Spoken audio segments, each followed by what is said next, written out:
Hello and welcome to the Catholic School Parents WA P&F Induction. These were the slides that we used on our face-to-face induction night a couple of weeks ago. So we're just going to talk to those slides so that you guys can work through it at your own pace and come back to it as you need. So as always, we started the night with a reflection. So I'll just read that through. Together, let us pray. Creator God, your image is alive in every human person, giving to each of us an inviolable dignity. Create in us a desire to act in solidarity, an energy to work together, and a willingness to share with others our time, our energy, our skills and talents, and our wealth. As we share and enjoy the fruits of your creation, restore in us your vision of a world made whole, and inspire us to commit ourselves to the common good. Gracious God, give us ears to hear, eyes to see, and hearts to love, so that we reflect you in our way of life and in our choices, words, and actions. Jesus is the good news to the poor. As his followers, may we recognize the call to be the same. Amen. In the name of the Father, the Son, and in the Holy Spirit. In regards to Catholic School Parents WA, we provide services over three main areas, and the first of that is advocacy, so championing the allocation of realistic levels of funding to ensure the financial accessibility of Catholic education for all families who seek it.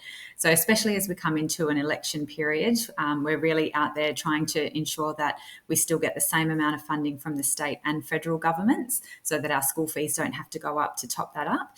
And we really want to be focusing this year on more capital funding for our schools so that we can do the improvements. That doesn't have to result in building levies increasing.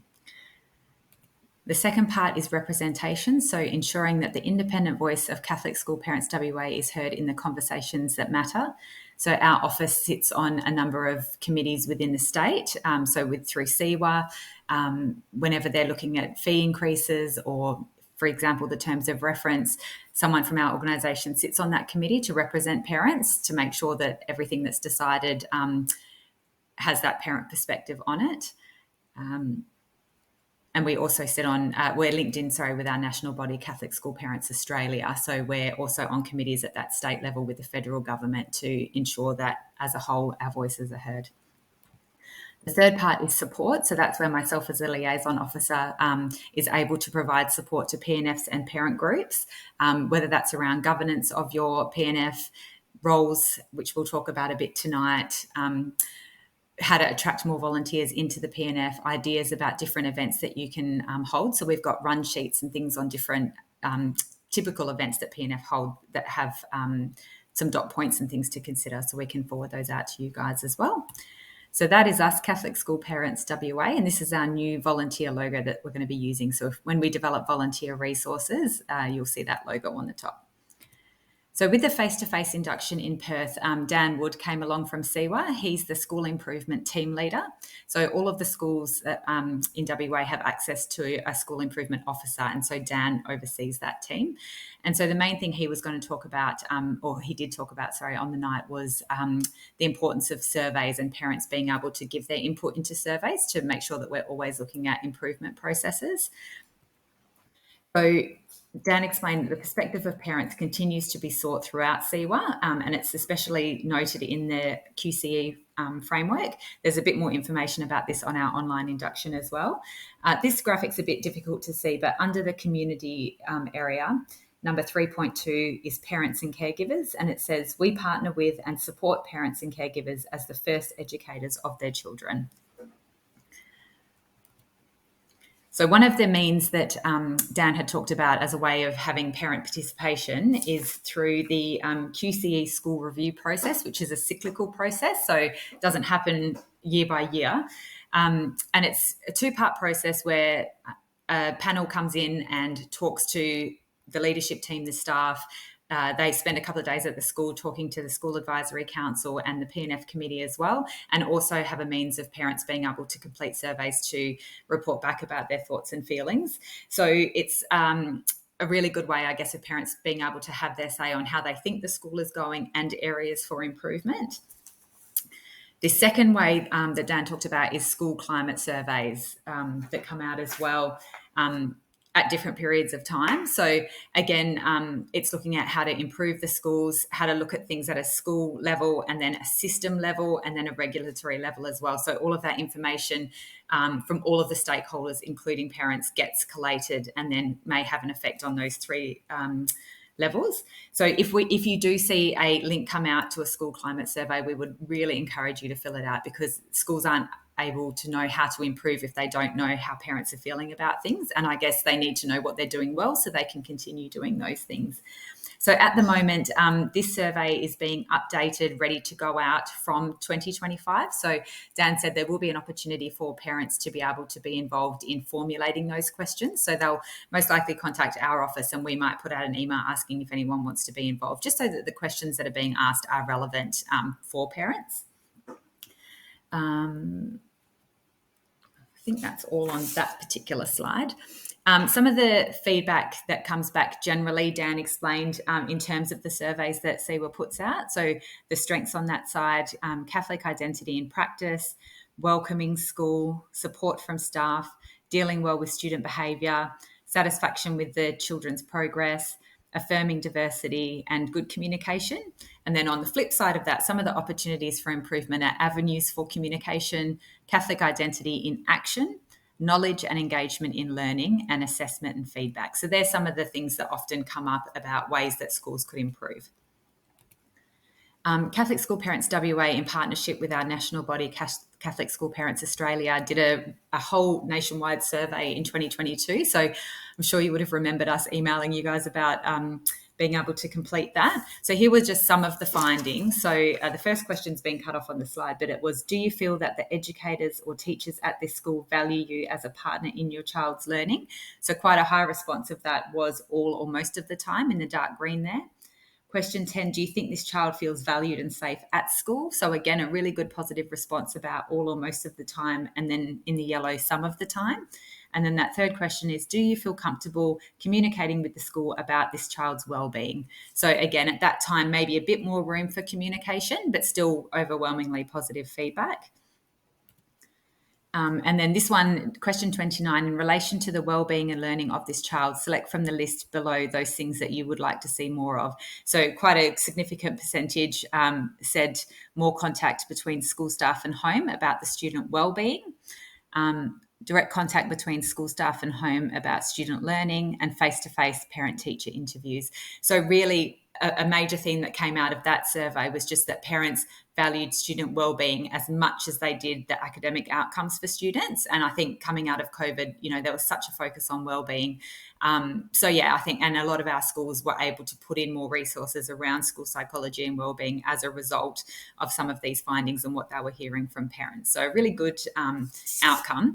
And we'll be having a look at sort of a second part to this survey soon to see how things have changed and views have shifted this couple of years down the track. So we do have access to this survey if anyone wanted to have a look at the overall data. So once Dan finished, I moved on to my section about the role of the P&F. So this section, or quote, sorry, is taken out of the terms of reference, and I thought it was a nice summary of the role of the P&F. So a Catholic school parents and friends group provides the opportunity for parents, caregivers and friends of the school to meet, share and become a community that supports and encourages our student and staff in realising the shared vision.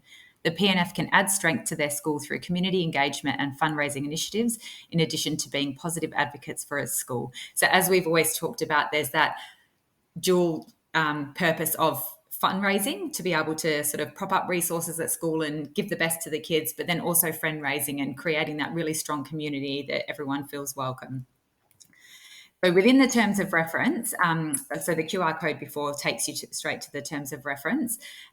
It goes through a really nice description of all the different roles and functions of the P&F, but some additional things that we talk about as well is organising and promoting social, sporting, cultural, education and faith formation activities for parents within the school community, promoting parent engagement in learning, so looking at ways that parents can actually be involved in how their children are learning separate to what the teachers are doing in the class, because we know that all the research shows that higher levels of parent engagement lead to better academic outcomes and wellbeing outcomes for the children. Acting as a forum for ideas and discussion, ensuring the parent perspective is heard, so being able to feed that back through your P&F meetings or just with your executive meetings with the principal and leadership team. Providing pastoral support at times of need.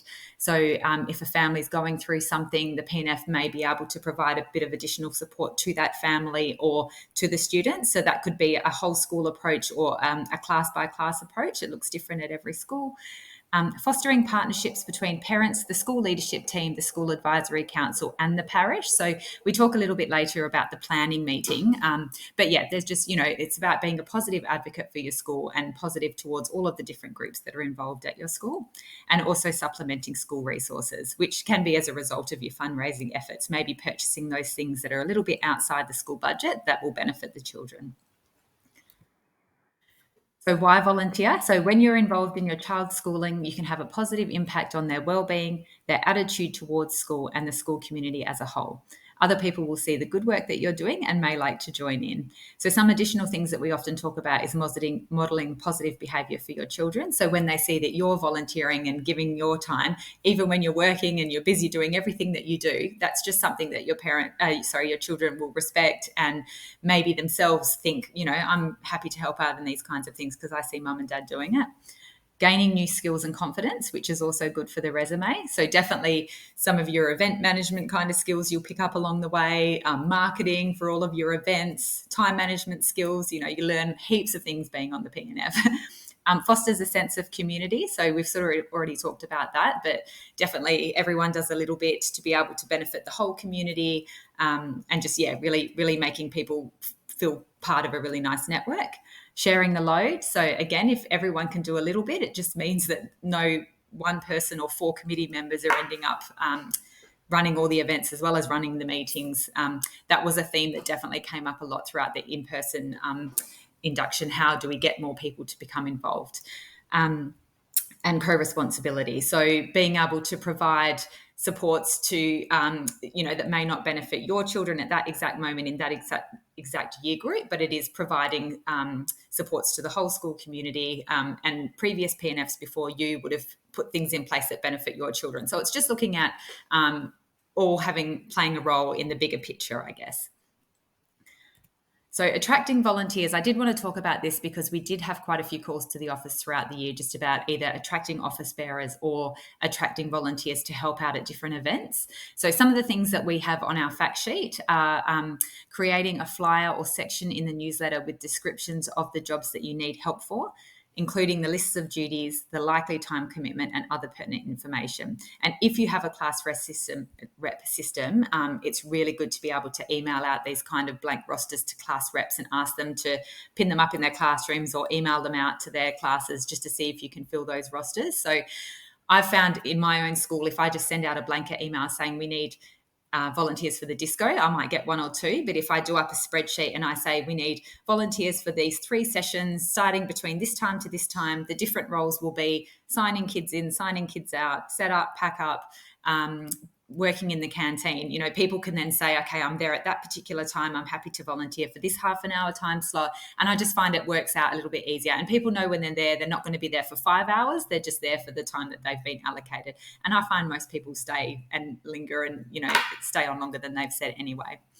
Another thing might be to bring a friend. So the task or committee position may be less daunting if you can share the load with someone or have a familiar face already there. So in some instances where P&Fs can't find a chair or a secretary, we've suggested maybe a job share position might work, and you kind of work out who's doing what. Just, we know that everyone's busy. We just don't have time to do all the things that we used to be able to do. So if it can be shared, then that's definitely something that's not out of the question. Develop a roster until positions can be filled. So if you don't have an office bearer position, but you have a group of parents that are interested that come along to the meetings, a roster can be done so that someone different chairs every meeting or takes the minutes every meeting just until you are able to fill that position. So just to ensure that you can still have a meeting, you can still have a quorum, decisions can still get made in the absence of having sort of a permanent person in those roles. Another option might be to start a jobs manual or a job description book, which can be passed on to the committee each year, so they don't have to reinvent the wheel. So a lot of people, P&Fs now, are starting to do run sheets or summaries of the events that they keep in a central area, whether it's a OneDrive or a Dropbox or some kind of USB that is able to be accessed by people. So as you've done an event at your next P&F meeting, maybe have a quick discussion on what went well, what didn't, have those notes in the minutes about what happened, make a few notes on an A4 sheet of paper and an Excel spreadsheet. So what worked well? What do you need to know for next time? What suppliers did you use? How much money did you need? Things that you could do differently next time. Have that saved somewhere so that then next year someone else might be willing to take on that subcommittee for that event and know that there's already information there and a guide that they can go to. And then also try alternating meetings between day and night. So it can be lots for the leadership staff if they've been at school from 7 a.m. to then be at school at 7 at night as well. So if it works with your parent community and people are allowed or able to meet straight after drop off or just before pickup or just after pick up, or maybe if you're having two meetings a term, one could be in the evening, one could be in the morning. And also if it's a possibility to offer that Teams or Zoom so that people that can't make it physically into the school but want to be involved can still listen in and provide feedback as well. So just trying to make it as easy as possible for people that are interested or want to know more to be able to get along and be involved. So in terms of the committee roles, the ones that are listed in the terms of reference, and there's the QR code as well, a chair, deputy chair, secretary and treasurer. We also like to have the positions of P&F rep to the school advisory council and class representative. If that's an option within your school, that's something that we can provide you with information on as well. So these role descriptions are available in the terms of reference, in the terms of reference guidelines that give quite a detailed list of everything that's involved in these roles. And then we also have some fact sheets that we've had since prior to the terms of reference that we've kind of adapted to make sure it's all consistent. So rather than just sort of talking about what they are, because you can find that information quite easily, I just thought that I would add a couple of different points that usually come up again through calls to the office and things like that. So with the chair obviously chairs the meetings. But one of the things that we found that can be useful, especially if you're a new chair, when that call for agenda items goes out and then a draft agenda comes back, if you've got the opportunity to meet with the principal prior to the meeting just to go through that agenda, it can give you a bit more confidence going forward to chair that meeting, that everything that's on there is relevant P&F business. You've already got a bit of an idea about what the principal's thoughts are on those sorts of things. So when you're framing the agenda items and asking for motions and votes and things like that, you can be a little bit more confident in that. I guess sometimes in that other business section that comes up at the end of the meeting, things can be thrown out that may not be P&F business, or they may take the meeting off track, or if it's something that's just a very heated or passionate, it's up to the chair to kind of say, I can see that everybody's really interested in this, but due to time we might have to park this and correspond outside of the meeting via email, or it might be more appropriate to take this to a second meeting with the principal and then come back to the agenda. In terms of the deputy chair, the terms of reference just basically says that they're there to fill in for the chair when the chair's not available. But this position we feel can be quite flexible. So it could be that the deputy chair, if they've got the capacity, they might be in charge of handling the correspondence of the P&F. So if you have a pigeonhole where brochures and flyers and letters go, maybe the deputy chair could be responsible for picking those up and collating them for the meeting. Or if the P&F has a section of the newsletter where they report back things that have happened after the meeting or advertise events that are coming up, maybe the deputy chair could be responsible for putting together a couple of paragraphs to send to the principal for inclusion in the newsletter. So you can be flexible. The deputy chair may like to be the person that's the contact with us, and so is on our mailing list, and therefore if we've got anything we need to let you know about conferences or upcoming events and things like that, the deputy chair could make sure that gets included in the agenda for correspondence in. In terms of the secretary, so again, putting together the call for agenda items, putting together the agenda, taking the minutes, and getting those out in a timely fashion. We've had questions about whether it's appropriate to put the minutes onto the school website, and we don't think it's necessary. just because sometimes people will read those minutes and without being at the meeting, they can't read them in context of how the conversation sort of went down. So I think it's important to let the community know you've had a meeting and maybe what's been discussed. And if anyone wants to see a copy of the minutes, they can request that, but you don't feel obligated to have them up on the school website. The Secretary, the Terms of Reference guidelines say that it's ideal to have the agenda out a week before the meeting. And I think that's really good practice as well, because then people can have a look and go, oh, whoops, this was an action for me from the following meeting and I haven't done that yet. And it just gives people the opportunity to chase up quotes and things that they've said that they'll do in time for the meeting. So it does kind of rely on the Secretary putting out the call for agenda items maybe 2 weeks before the meeting to allow people enough time to be able to get all that information back and have the draft agenda ready. And it varies from school to school who that call for agenda goes out to. So it may just be the committee, it may be the committee plus the class reps, it may be out to the whole school. So if you wanted to put it into your newsletter that a meeting is coming up and if you have any agenda items to email the Secretary, that can go out to the whole school community. Now, in terms of the Treasurer, I am going to focus on that in a few more slides, but we did have quite a few calls to the office this year, and particularly around ACM time about, is the Treasurer role still relevant? I'm the Treasurer. I feel like I haven't had to do that much this year. Do we need to fill it? And we definitely say, yes, you do. So I will talk about it next, but we definitely see a role for the Treasurer, because the Treasurer needs to be reporting back at each meeting about money in and out.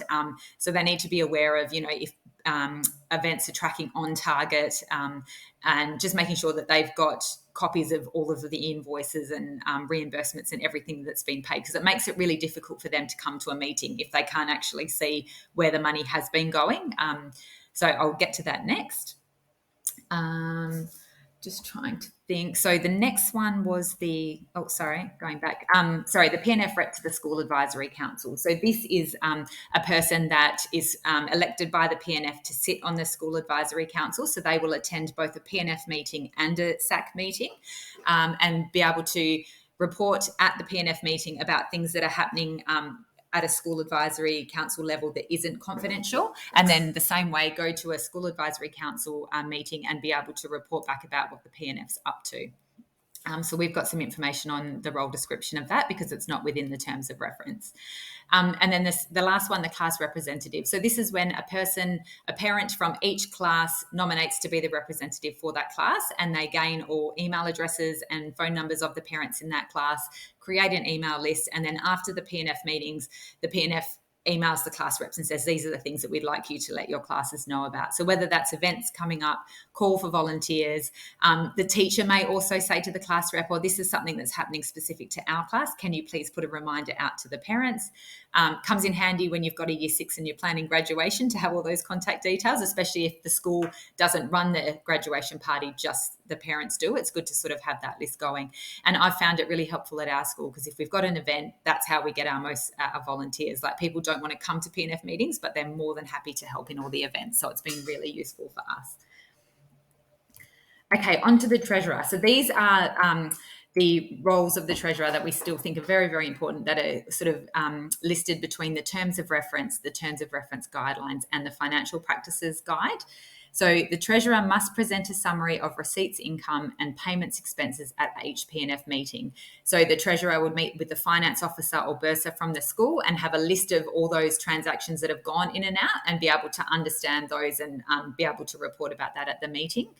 So the Treasurer's role is also to prepare and present the annual financial report at the ACM. So we did have a few phone calls about that towards the end of last year about what needs to go in. And, all of that information can come from the school and just popped into a P&F parent-friendly format. And there are some templates available that I'll talk about next. Prepare the annual budget to support the P&F annual event plan. So we will talk about the planning meeting, but once the P&F knows what they're doing for the year, including your year after year events and any possible new ones that you're thinking of, there is a budget that needs to go with that to kind of look at what it's cost in the past, how much you need to put aside, just to make sure that you know that you can fund those events, and if you can fund anything extra throughout the year.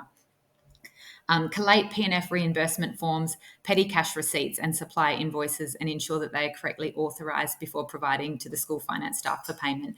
So if people are heading up events and they're going out and buying things with their own money and then wanting a reimbursement, or if someone's organising the supplier for the disco, all of those invoices and copies of receipts need to go to the treasurer. The treasurer has a template that they fill out and sign off before it goes to the school. And that enables the treasurer to keep a log of what's going in and out, and is able to say, we came in over budget, under budget, or we found a new supplier and they were much cheaper than last year. So they know all of the figures and can provide that information back to the wider group. The Treasurer also can ensure motions relating to finance decisions, including approval of donations to the school, are presented to the P&F Committee. So when you present that initial budget at the beginning of the year and everyone votes that they're happy, there's still opportunities throughout the year for teachers to come to the P&F saying, we'd really love this resource in our class. Would the P&F consider it? Or the school may say, oh, look, something's come up and we don't have the budget for it. Would the P&F consider supporting it? Or the P&F might hear about a guest speaker that's doing the rounds in your area and you'd love them to come in and talk to the parents. Do we have enough money to be able to fund them to come along? So those things can be introduced into the meeting through the agenda and then voted on the night. And then the Treasurer is able to look at whether the budget will support those kinds of things. And then the float or petty cash request form needs to be completed and signed by the Treasurer. So if you're doing Mother's Day or Father's Day stalls or, events where you're selling at the canteen and you need a float, then that's, it's the Treasurer's role to help organise those things. So in terms of the resources available for the Treasurer that came out with the terms of reference, these are all the following templates. So you've got a template for your annual budget, your annual finance statement, your monthly statement that you should have ready once you've got that information from the school bursar or finance officer for each P&F meeting. There's a cash count, a P&F wish list request that teachers and principals can provide to you at the meetings with details of what they're wanting, petty cash reconciliation, donation approval form, float and petty cash request form, reimbursement forms, and supplier payment forms. So if you don't know how to access these through the CEWA P&F portal, please reach out to us and we can give you the details. They're also in the lock section of our website under resources as well. So there's a couple of different ways you can get them, or we can just email them to you if you only need one or two. So in terms of the budget and through the Financial Practices Guide, it states that the Treasurer must prepare an annual budget of how P&F income and P&F levies, if applicable, will be spent. The budget will support the P&F annual plan. And then a year-to-date summary of receipts, income, payments, expenses must be presented at the annual community meeting. So this is how the budget will look. So again, sorry, a little bit small, but basically one side, the left side, is just all of your projected sort of events that you're going to be running that will generate an income throughout the year. And that can include the levy if you have one, and then all of your projected expenses as well. So this is just populated sort of theoretically on the right-hand side of what you think it might look like.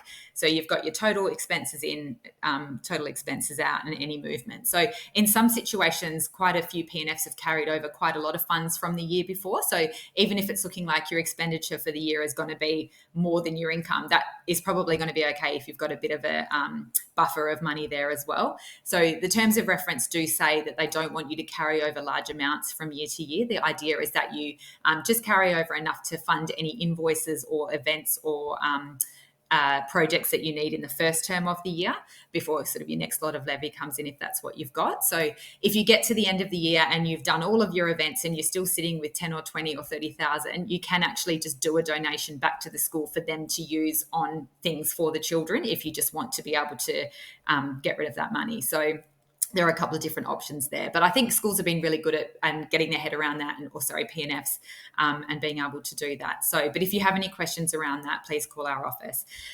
If you are fundraising for a major project like a nature playground or resurfacing of courts or something like that, and you've got sort of $50,000 sitting in the account, but you need 80, then it's okay to have your budget at the ACM and for your account to have that money sitting in it if you just have a line item saying that this amount is carried over for the purpose of this capital project. So CEWA can look and see, oh, all of these P&Fs have quite a bit of money, but they can then see that actually this is quarantined for a purpose and it won't be there year after year.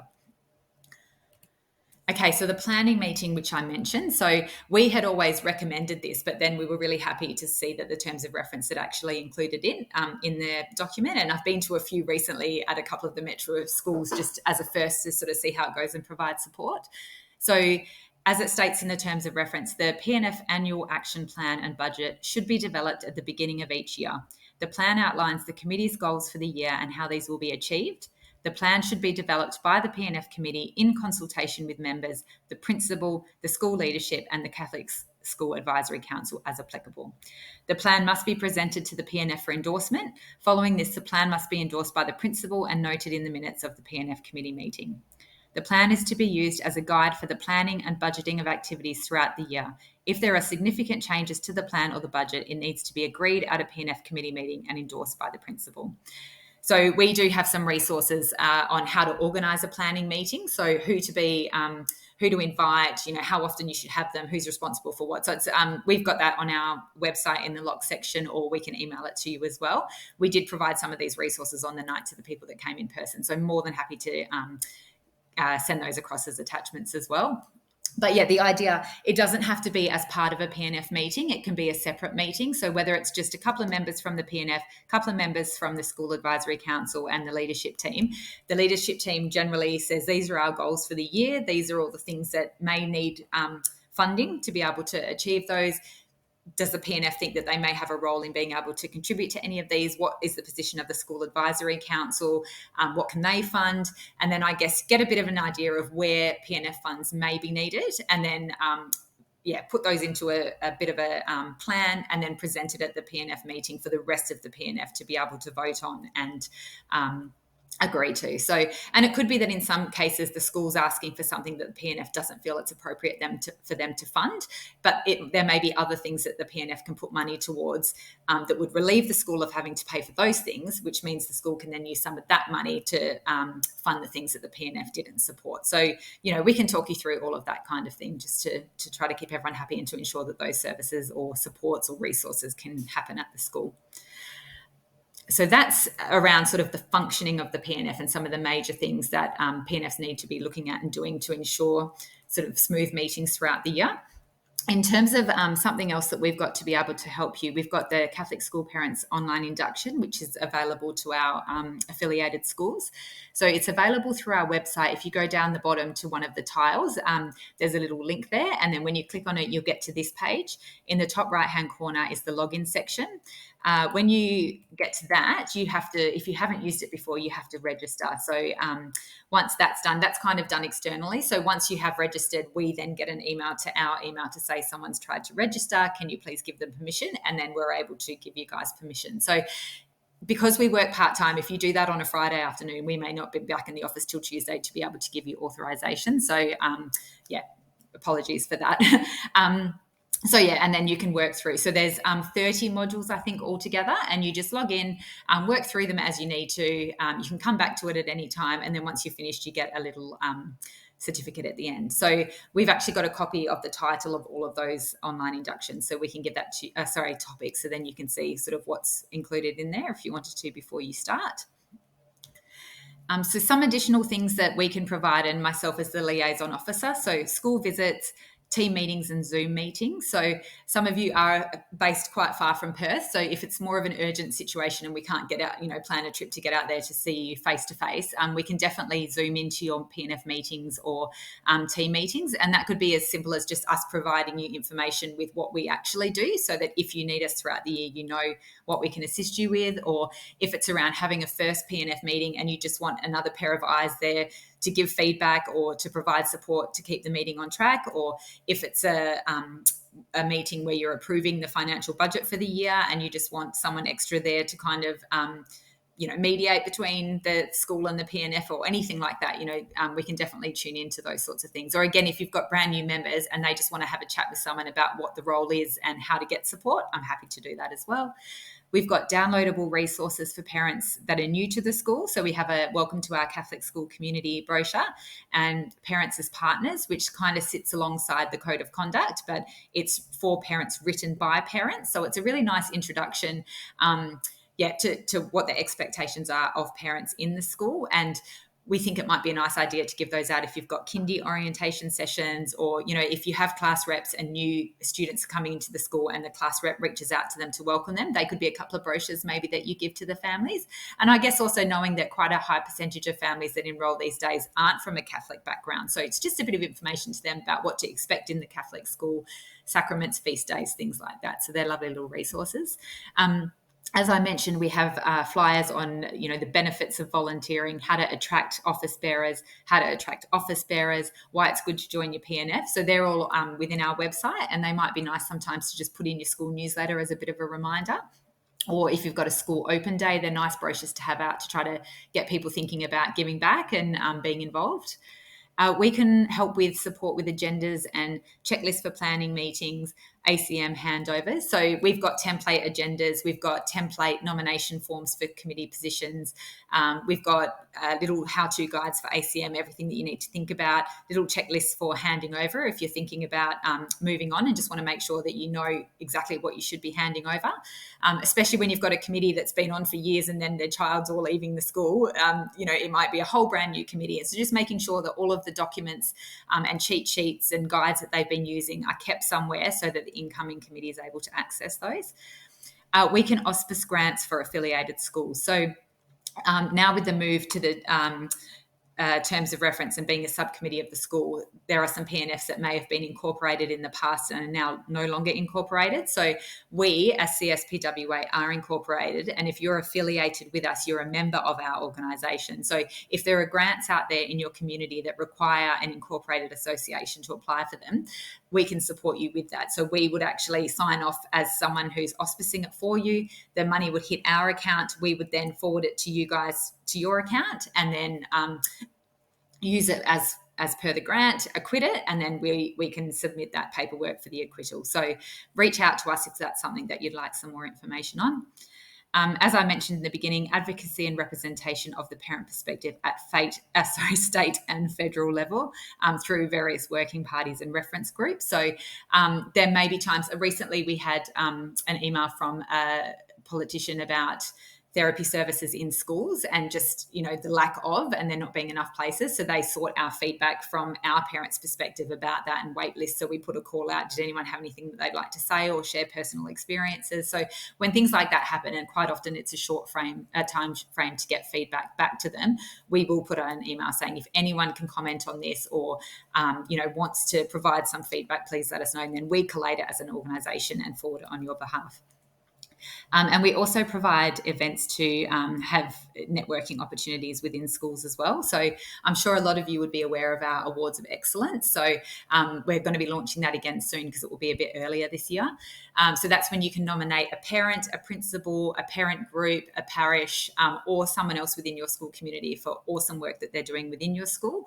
And then there's a winner in each of those categories as well. But it's a great opportunity to hear about what all the other schools are doing and find out, what people are nominated for and think, oh, that's a great idea. Maybe we could look at that at our school as well. So this year is actually our 70th year anniversary, our conference, because, so 70 years since we've been founded as an organisation back in 1954.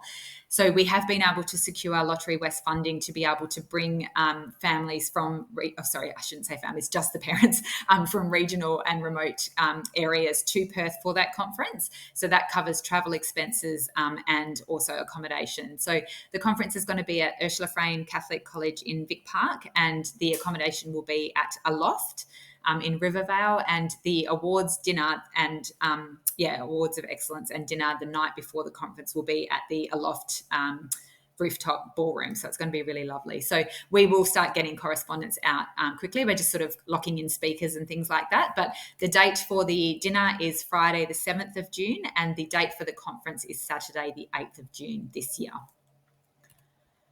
And just lastly, one of the things that we've been working on with CEWA recently as well is a P&F email address project. So the idea is that P&Fs will have access to a CEWA approved email address where they'll be able to receive correspondence through CEWA, through us, rather than having to submit their own private email addresses. So the teaching staff admin would sort of have control of that. So at the end of the year when the ACM happens, the secretary will then provide the names and email addresses of the office bearers, and then I think it will be the president and the treasurer. We're not sure exactly how many each school will get at the moment, but that person, their private email will be linked to this CEWA email address. So, and it will be up to the school to change those permissions as committee members change. So it just means that, we quite often see there'll be a Gmail P&F address set up, and then when that person moves on, that address closes and a new one set up, and then when that person moves on, that one's closed. So this will be a consistent email address that has the security settings, because it will be an @CEWA email address. The chair will be able to access different things on SharePoint that they wouldn't be able to access through a normal Gmail or Hotmail address, that they can then download and forward onto their members. And it will just be easier for us as well in terms of sending out really important correspondence that we need you guys to table at your meetings, and getting it out and knowing that it's going to go to the right person as well. So there's a trial starting in March. So the team at CEWA are just going to pick a handful of pilot schools to trial this with, just to make sure that there's no hiccups along the way. And if that all goes well, then they're hoping to roll it out early in term 2. And it will just rely on some training for the admin staff on how to actually create those and input the data. And then obviously the principals to get an idea of what that actually involves, and then how best to direct the admin staff on how to do it and introduce it to their P&F as well. So it's a work in progress, but it will be happening fairly soon, hopefully. So yeah, at the end, we just had opportunity for question time. And a lot of the questions were around how to get more volunteers, because it seems to be the same people all the time. So we looked at, again, alternating P&F meeting times to try to attract more people. When you're looking for volunteers for events, breaking it up into smaller time slots and activities to try to get people to come along as well. I'm just trying to think what other sort of questions came up. And I think there was also feedback around the survey stuff, that parents feel that they do invest their time in filling out these surveys, but sometimes feel that they don't ever hear anything back. So Dan and his team are very much aware of that. And when the cyclical review happens, there is a report provided. And quite often the principal or leadership team will highlight the positives and the room for improvement at a P&F meeting, but sometimes may also put information in their school newsletter as well. So, if you've participated in that survey and you want to know the outcomes, and you're definitely within your rights to follow up with the principal and ask to see those reports at the end of the time. So that's the end of our online induction. Please call us or email us if you have any questions or any suggestions as well. So we're more than happy. If you feel like there's something that we hadn't talked about that you really want to know about, please let us know, because we can make sure that we get that information out to you, and also make sure that it gets included in the induction next time. And also, if there's a resource that we could make that would help other P&Fs that we're not aware is missing, we're more than happy to develop those as well. Okay, so look forward to working with you guys for another year. Thank you.